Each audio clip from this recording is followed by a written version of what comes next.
hier matin, des fois, je ne sais pas trop ce que je vais prêcher. J'avais reçu le verset là de la terre vacille comme une cabane, un abri précaire. Et puis le Seigneur a complété. Alors hier, j'ai eu trois images fortes. Imaginez la première des images, des milliers de personnes marchant dans un désert très chaud. D'accord? Je ne sais pas quel est le désert le plus chaud du monde, mais un désert en tout cas très chaud, où ça monte à 50 degrés dans la journée et à moins 5, moins 6 durant la nuit. Ça veut dire 60 degrés d'amplitude. Vous voyez ce que ça fait sur le corps humain. Dans un désert, qu'est-ce qu'il y a dans un désert? Il y a du sable. Et puis, qu'est-ce qu'il y a des fois sous le sable? Il y a des animaux qui vivent. Hein? Il y a la vipère des sables, par exemple. Mais bon, c'est déjà assez suffisant comme ça d'être dans la chaleur, d'être brûlé sous le soleil, de ne pas trouver un arbre pour pouvoir se mettre à l'abri, de commencer à paniquer parce qu'il ne me reste plus que 3 litres d'eau pour ceux qui ont encore de l'eau, etc. Donc, des milliers de personnes qui marchent dans le désert. Image numéro 1. Image numéro 2, vous imaginez, comme quand il y a eu l'accident du Titanic, des milliers de personnes qui sont projetées dans l'eau froide d'un océan en pleine nuit lorsque la mer est déchaînée. Et ça souffle, et ça souffle. Et qu'est-ce qu'on cherche? Des lumières à l'horizon, pas de lumière à l'horizon. On nage, on commence à être fatigué et on est en train de réfléchir. Mais tiens, je vais mourir, je vais crever. Oh là là là là, si j'avais pris le gilet de sauvetage. Et même ceux qui ont le gilet de sauvetage disent, mais qu'est-ce que je veux faire ici? Je tourne à droite, je tourne à gauche, je regarde, il n'y a personne, il n'y a que la mer déchaînée, des vagues qui montent et des vagues qui descendent. Ah, alléluia. Et maintenant, imaginez des milliers de personnes qui fuient parce qu'un oppresseur vient les chercher pour les détruire, comme on a fait pendant les Juifs dans la dernière guerre mondiale. Qu'est-ce que c'est mieux? D'être dans le désert, d'être dans l'eau froide, d'être poursuivi par des oppresseurs? Vous voyez ce que je veux dire? Mais ces trois types de personnes ont un dénominateur commun. Pour ceux du désert, qu'est-ce qu'ils cherchent? Ils cherchent tous la même chose, hein, avec des noms différents. Celui qui est dans le désert cherche un chamelier, d'accord, ou une caravane, cherche un chamelier ou une caravane qui va les amener dans un oasis parce qu'ils ne peuvent plus, d'accord? Donc, ils cherchent un sauveur. Ils cherchent un chamelier, une caravane qui va les amener dans un oasis. Ça veut dire qu'ils le sortent de ce désert-là. Ceux qui sont dans la mer cherchent quoi? Un canot de sauvetage, avec un ou plusieurs sauveurs dedans, qui vont les faire monter et les amener sur la terre la plus proche. Et ceux qui fuient, ils cherchent quoi? Cherchent des personnes qui puissent les cacher, les abriter. Comme ce fut le cas dans la Deuxième Guerre mondiale, beaucoup de Juifs ont échappé à la mort à cause du courage de certains citoyens allemands, de certains citoyens suisses, de certains citoyens polonais, etc. Mais le Seigneur nous pose une question. Il m'a posé la question, qui sont ces sauveurs? Parce que moi, je me disais, ouais, toi, tu vas me dire qu'ils ont besoin d'un sauveur, c'est Jésus-Christ. Oui, c'est vrai, in fine. Mais qui sont ces sauveurs? Et le Seigneur nous dit, ces sauveurs, ce sont mes fidèles serviteurs, ceux qui se sont préparés pour ces temps difficiles, et je sauverai des multitudes de personnes au travers eux, parce qu'ils se sont préparés pour accomplir leur destinée et mes plans divins. Ce sont ceux qui ont fait passer leurs priorités personnelles après mes priorités. Ce sont ceux qui font passer leurs intérêts personnels après mes intérêts. Alléluia. C'est glorieux ce que le Seigneur nous dit ici. Mais beaucoup de chrétiens vont se retrouver où? Dans le désert, à marcher avec les autres, dans la mer, en essayant de nager ou en train de fuir, parce qu'ils ont négligé l'œuvre du Seigneur, ils ont négligé la marche dans la foi, ils ont tout négligé en pensant que je suis sauvé, je vis ma vie, etc. Non, non, non, c'est pas comme ça que ça fonctionne. Donc, vous et moi, et nos enfants et nos petits-enfants, parce qu'on ne sait pas quand le Seigneur va venir exactement, hein, nous sommes destinés à entrer dans cette destinée glorieuse. Nous ne sommes pas destinés à être dans la dépression, à être comprimés, à être en bas, à avoir peur, à être effrayés. Non, non, non, non, non. Nous sommes destinés à entrer dans une destinée glorieuse. Mais il ne faut pas se tromper de combat et il faut mettre notre énergie là où le Seigneur veut que nous mettions notre énergie. Notre but à nous n'est pas de sauver la planète, ni d'essayer de combattre la justice sociale, l'inéquité, etc., mais c'est de sauver des âmes. Amen. Bien entendu que nous sommes des fils de Dieu. Si on a un fils de Dieu, eh bien, qu'est-ce qu'on fait? On fait attention aux animaux, on fait attention aussi à l'écologie, on fait attention de ne pas maltraiter la planète, on essaie de vivre correctement dans la création, dans le jardin où Dieu nous a placés. Mais notre vie ne doit pas être un combat pour ça. Notre vie, ça doit être sauver les âmes. Alléluia. Et même pas essayer de régler les problèmes sociétaux. Nous, on peut prier pour ça, parce que le problème n'est pas la société, mais le problème, c'est le péché, c'est le cœur de l'homme. Donc, c'est ça que nous devons traiter. Et le Seigneur va nous utiliser pour apporter cette bonne nouvelle à ceux qui doivent entrer dans l'arche. C'était comme au temps de Noé. Vous voyez ce que je veux dire? Donc, voilà. Je ne dis pas qu'il ne faut pas faire de politique. Vous voyez ce que je veux dire? Il ne faut pas avoir la sensibilité écologique, pas du tout. Ça, on doit l'avoir de manière automatique. Si on ne l'a pas, on doit l'avoir parce qu'on est dans le champ de Dieu, on est dans la création de Dieu et on doit respecter la création de Dieu. Et si nous respectons notre prochain comme nous-mêmes, eh bien, on ne commet pas d'iniquité vis-à-vis de notre prochain. Ça veut dire qu'il n'y a pas de racisme en nous et qu'on applique la loi divine qui est aime ton prochain comme toi-même. Parce que vous savez, il n'existe qu'une seule justice. Ce n'est pas la justice sociale. Il n'existe qu'une seule justice, c'est la justice divine, biblique, qui se manifeste par l'amour de Dieu en premier et l'amour du prochain en second. Si l'homme appliquait ces deux principes simples, je vous assure, il n'y aurait pas de traite. Aujourd'hui, vous savez, c'est horrible quand on lit les journaux. Il y a des réseaux qui se constituent pour tirer profit des Ukrainiennes parce qu'elles sont en état de faiblesse pour les mettre dans des réseaux de prostitution. Ça, c'est le cœur de l'homme. Et on va demander à l'homme, là, d'être la solution pour sauver la planète et changer les choses. Non, mais l'homme est vraiment dans la folie et vit dans l'illusion. L'évangile, c'est le message de l'amour au quotidien par nos actes. Et l'amour au quotidien, ce n'est pas qu'à l'église, hein, mon frère, ma soeur, bisous, tu vas bien. Non, c'est tous les jours avec nos prochains au sens large du terme. Dans notre famille, en dehors de l'église, dans le train, etc. C'est ça, l'amour divin. C'est savoir tendre la main à celui qui est dans le besoin. C'est savoir aider à porter un sac et pas passer devant l'autre parce que je gagne une file avec mon caddie et comme ça, j'évite de perdre 32 minutes parce que l'autre, le caddie est plein. Donc, l'amour du prochain doit se manifester de manière au quotidien. Et bien entendu que nous marchons dans la saine moralité, pas la morale des hommes qui permet tout selon son bon plaisir. Alléluia. C'est là notre combat, c'est le combat pour les âmes. Et comment on va être pêcheur d'âmes? C'était qui? Pierre et Jacques, je crois, et André, en tout cas, ils étaient pêcheurs d'hommes. Amen. Le Seigneur a dit, je vous ferai pêcheurs d'âmes. Nous sommes des pêcheurs d'âmes. Et comment nous allons pêcher les âmes? Ce n'est pas avec des discours séducteurs, ce n'est pas avec un appât trompeur en leur promettant les promesses, etc. C'est en manifestant l'amour et en leur prêchant la vérité parce que la vérité libère. Alléluia. Vous savez aussi que le respect de la nature est très important. Quand je dis nature, c'est les arbres, c'est les eaux. Regardez, les océans. Bientôt, les océans sont pollués. On a ce qu'on appelle des gyres, des océans de plastique, plusieurs qui sont dans les océans. Et maintenant, ce plastique se détruit en micro-éléments que les poissons mangent. Et nous, on mange des poissons, donc on mange du plastique. Bon. Est-ce qu'on respecte la nature? Quand on fait ça, on ne respecte pas la nature. On défigure les paysages, on fait des tas de choses. D'accord? Et le Seigneur nous dit de respecter la création. Pourquoi? Parce que nous sommes censés être les jardiniers de la création. On est censé entretenir la terre et non pas la détruire. Et il y a une parole qui dit dans la Bible que la terre entière soupire après la manifestation des fils de Dieu. Pourquoi la terre soupire? Parce qu'elle sait que les fils de Dieu lui veulent du bien et non du mal. Ça, la terre va expérimenter ça durant le millénium. Alléluia.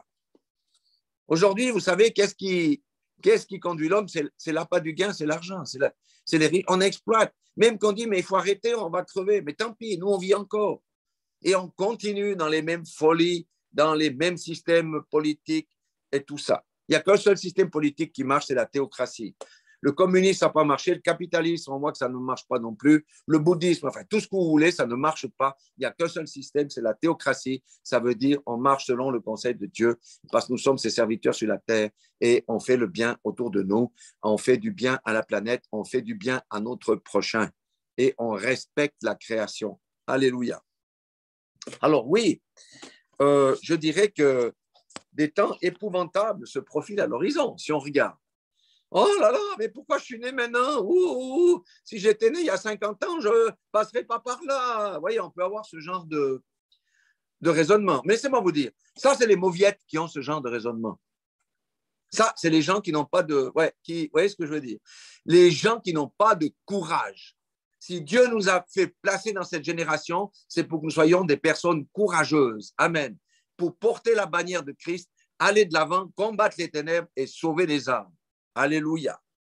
Donc, oui, les temps épouvantables se profilent, mais c'est dans ces temps-là que vous et moi, nos enfants, nos petits-enfants, brilleront comme des lumières. Nous serons la lumière du monde. Nous serons les points de repère du monde dans ce monde de ténèbres et de nombreuses personnes viendront vers nous pour avoir la solution qui est Jésus-Christ, le rocher des âges. Alléluia. Et le Seigneur va déverser une onction tellement puissante en nous, vous allez voir des guérisons, on n'a même pas besoin de prêcher que les gens vont courir après. On va leur donner le message de la Bible. Voulez-vous continuer perpétuellement à vivre dans cette horreur? Venez en sécurité, venez dans Jésus. C'est Jésus-Christ le sauveur du monde. Il n'y en a pas d'autre. Tous les chemins ne mènent pas à Dieu. Il n'y a qu'un seul, Jésus-Christ, et le chemin, la vérité, la vie. Et la religion mondiale va tolérer toutes les religions, tous les concepts, pour autant qu'on renonce à la religion chrétienne inclusive qui dit Jésus-Christ est le chemin, la vérité et la vie. Et un véritable chrétien ne peut pas entrer là-dedans, mais les églises écuméniques vont rentrer là-dedans en disant oui, oui, Dieu est en tout, Dieu est partout, etc. Mais nous, on ne pourra jamais renoncer à Jésus est le chemin, la vérité et la vie. Alléluia. J'aimerais encore lire une parole dans Éphésiens 5, 16.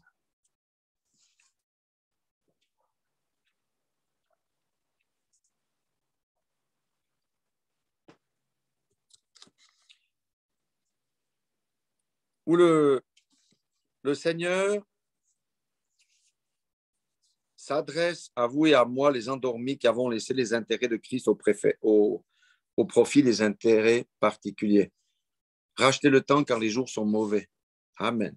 Alléluia. On doit racheter le temps. On a été endormi, le temps est maintenant venu de sortir de notre sommeil. Alléluia. Et on sort de notre sommeil quand on se soucie d'abord des affaires du royaume et des âmes perdues et qu'on cesse de gérer nos vies en fonction de nos priorités et qu'on cesse de considérer Dieu comme un automate à bonbons Selecta qu'on trouve dans toutes les gares en Suisse. Alléluia. Alléluia. Donc, voyez, rachetez le temps car les jours sont mauvais. On est là et le Seigneur nous dit, mais mes enfants, rachetez le temps. Ça veut dire, laissons de côté la vie passée, là où nous avons échoué, c'est plus important. Fonçons dans la carrière qui nous est ouverte et travaillons pour le royaume. Amen. Le Seigneur veut des bulldozers, même si on est petit. Le Seigneur veut que nous soyons des bulldozers en esprit. Alléluia. Et notre ministère, c'est de bâtir des bulldozers. Bon, je ne suis pas bon en mécanique, mais ça, je sais faire avec ma femme. Vous voyez ce que je veux dire? Nous bâtissons des bulldozers. Ceux qui ne sont pas prêts, ceux qui ont la trouille, ne resteront jamais avec nous. Ils vont se retirer. Vous savez, on peut dire, quand Gédéon devait combattre une armée énorme, et lui-même avait une armée de 30 000 hommes, 32 000. Dieu a choisi que 300 pour aller battre une armée de plusieurs dizaines de milliers d'ennemis. 300, moins de 1%. Moi, je veux être dans le 1% là, je vous dis. Je ne veux pas être dans les 99% qui sont rentrés à la maison parce qu'ils avaient la trouille d'aller au combat. Amen. Moi, c'est le 1%. Dieu vise la qualité, pas la quantité. Alléluia. Donc, Dieu a vraiment des plans merveilleux. Et j'aimerais encore montrer quelque chose de merveilleux dans l'Apocalypse de Daniel. Alors, il y a des choses moins drôles, mais vous verrez, c'est formidable. C'est Daniel 12, c'est le dernier chapitre de Daniel. Alors, où est-ce qu'il est, Daniel? Daniel 12, versets 1 à 3.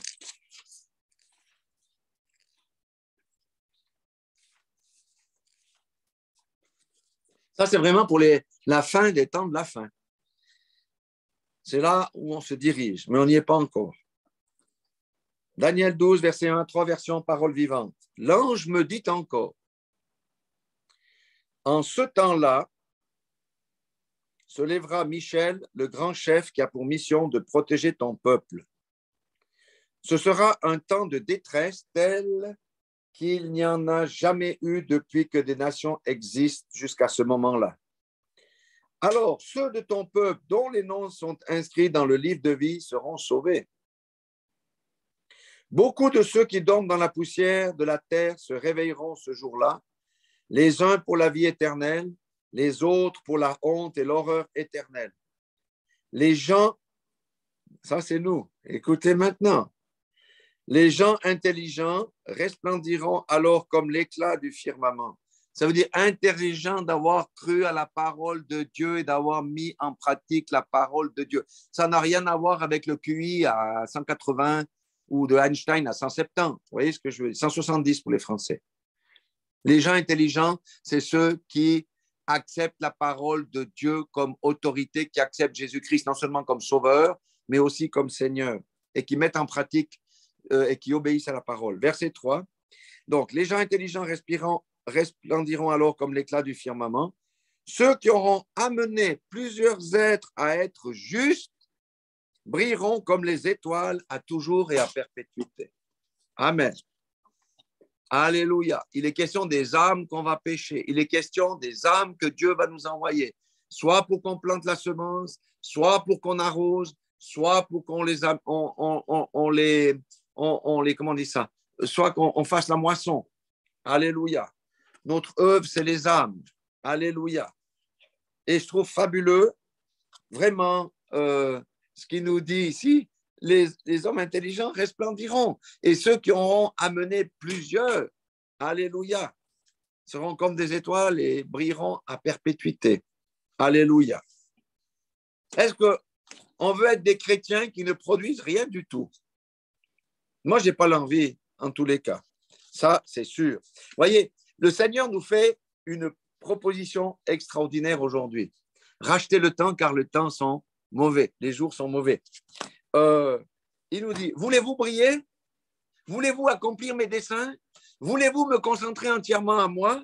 Voulez-vous participer à ma gloire? Si vous dites oui, je ferai de vous des héros comme j'ai choisi 300 personnes au temps de Gédéon parmi l'armée de 32 000 personnes. Est-ce que, moi je ne sais pas quand le Seigneur me dit ça, est-ce qu'on réalise l'honneur qu'il nous fait de cette proposition?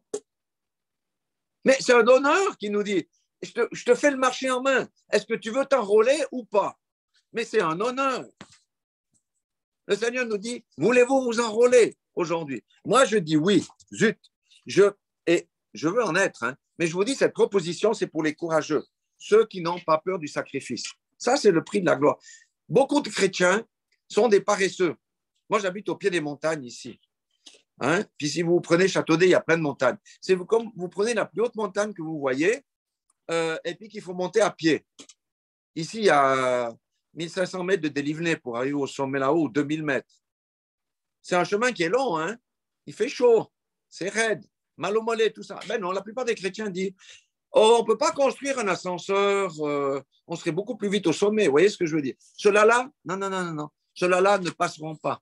Leur foi est inexistante. Ils ne traverseront pas. Ce sont ceux qui abandonneront la foi. Ce sont ceux qui se rendront au premier coup de semonce parce qu'ils ne savent même pas qu'ils sont dans la guerre. Aujourd'hui, nous sommes en guerre et beaucoup ne savent même pas qu'ils sont dans la guerre. Et nous nous préparons. Alléluia. Et le Seigneur nous dit c'est le dernier moment. Vous savez, quand on va à l'aéroport, quand on est à la buvette, là, à la cafette, puis on entend dernier appel pour Madame Schtroumpf, dernier appel pour Madame Schtroumpf, l'avion va partir, dernier appel, il vous reste 3 minutes. Ben, si elle n'arrive pas, l'avion part. Hein? Mais c'est la même chose pour nous. Si on n'est pas préparé, on ne peut pas entrer dans ces choses. Et on va rater l'enlèvement, parce que l'enlèvement va venir. Alors, s'il vient avant la tribulation, au milieu et après, on s'en fiche. Ce qui compte, c'est qu'on soit enlevé, qu'on soit préparé. C'est tout. S'il vient après la grande tribulation, nous aurons la force de combattre et le Seigneur va nous utiliser de manière puissante. Si elle vient après, avant la tribulation, comme beaucoup pensent, la question c'est est-ce que tu es prêt pour aller dans l'enlèvement? Parce que si l'enlèvement vient et que toi, tu restes, ça va être difficile et coton pour toi. Donc, voilà ce que je voulais vous parler aujourd'hui. La situation, si nous la regardons avec nos yeux humains, ben, on peut maigrir tout de suite tellement dans la trouille, vous voyez ce que je veux dire? Où on vit dans l'incertitude, on peut se faire des ulcères, on peut se faire des dépressions. Si on regarde avec les yeux spirituels, on dit merci Seigneur, c'est un temps fabuleux où tu vas nous utiliser. Tu vas nous faire sortir de la coquille, tu vas déverser ton onction sur nous. Nous serons les agents du Seigneur sur la terre, nous serons ses ambassadeurs, nous serons ses témoins et la gloire de l'Éternel sera vue sur notre face. Alléluia, et nous participerons à sa gloire. Amen. Ça, c'est quoi? C'est la récompense de ceux qui obéissent à Dieu. Alléluia. La gloire de Dieu ne descendra pas dans les désobéissants qui ne veulent rien faire, ni méditer, ni prier, ni jeûner, ni rien du tout, mais ils veulent la gloire, ils veulent les miracles, ils veulent toutes ces choses-là et ils vivent dans la débauche et ils vivent dans je ne sais pas comment. Le Seigneur est en train de nous préparer, est en train de préparer une armée. Il avait dit à ma femme il y a quelques années, je suis en train de préparer des tas de petits feux sur toute la planète et au moment venu, je vais tous les rassembler et ça va faire un grand feu. Alléluia. Nous sommes dans ces temps-là. Voilà. Avant qu'on prie, je vous dis, parce que je vais couper là, soyez tous bénis dans le nom puissant de Jésus-Christ. Amen.